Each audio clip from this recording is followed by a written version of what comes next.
A question that I get a lot is, when is the right time to move on from your current motorcycle? The industry seems to believe that 3 to 5 years is what most customers default to. And in some ways, I might be the wrong guy to ask. Because today, I don't really buy motorcycles with the perspective of I'm going to own it for so many years and then I'm going to move on. And at first, I thought that was because I already have a pretty decent garage now, and therefore this transient motorcycle thing is not really my cup of tea. But when I thought about it, I realized that I've approached every motorcycle from the very beginning with the idea saying, will this be a bike that I will keep forever? So I am oriented towards buying machines that I think will remain in my garage for a really long time. Now, obviously, when you're at the end of your motorcycle spectrum, as it were, where all the machines are really advanced or really highly capable, which doesn't automatically mean expensive. Obviously, the keeper perspective is more important. But even in the early stages, I have the optimism to think that, oh, this thing is going to be insane. It's going to be so amazing that why would I be able to figure out a reason to move on, and why would there be a timeline to that? When you think another level deeper than that, you realize that that implies not just optimism, but there is sort of like a balance between the romantic aspect of motorcycling and the pragmatic aspect of motorcycling. In pragmatic terms, and this should be easier to understand for literally anyone, is there is a time to move on from any motorcycle you own. It would be because you're bored of it, which is an extremely powerful reason.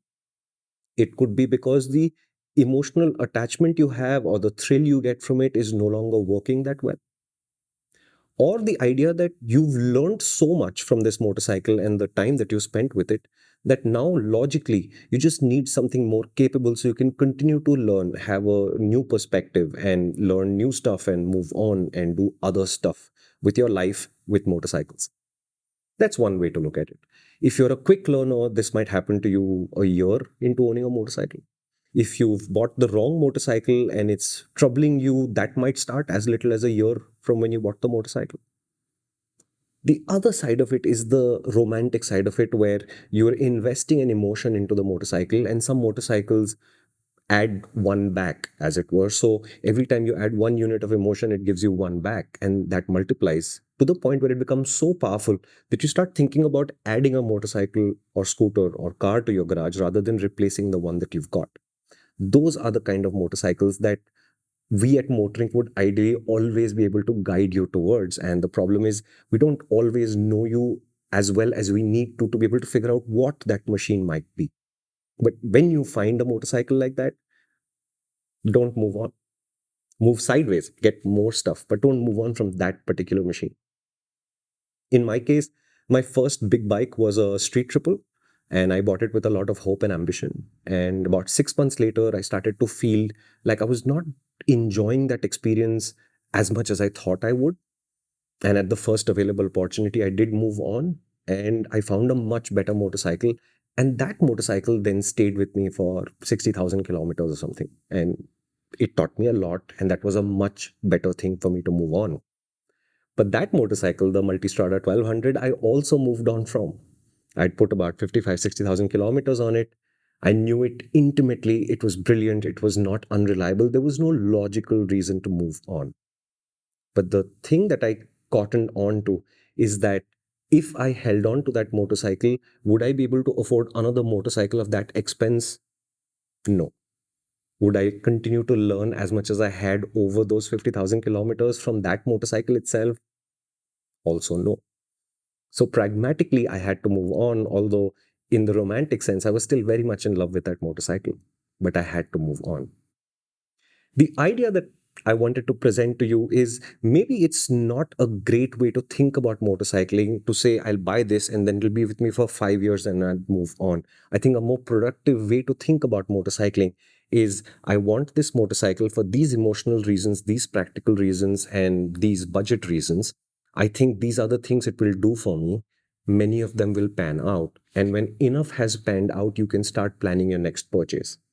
Is that in 2 years' time? Is that in 5 years' time? Is that not going to happen for the next 25 years? It's purely a matter of who you are and how fast you grew.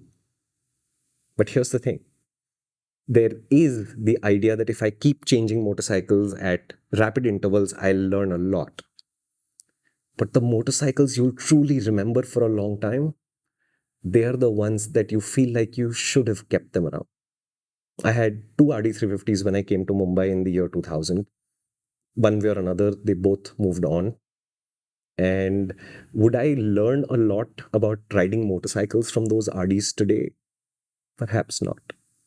But is there a day when I don't remember them and realize that moving on from those motorcycles was one of the biggest mistakes I've made? Every day. Motorcycles are an emotion. And yes, there is a pragmatic side to it. But as I always tell you in the comments, motorcycles are always heart over head. Don't let the pragmatic side take over. It's very easy to get lost in spreadsheets and numbers and specifications and planning and budgeting and stuff. Motorcycling is a lot more than that. And a lot more of that lot more is just pure emotion.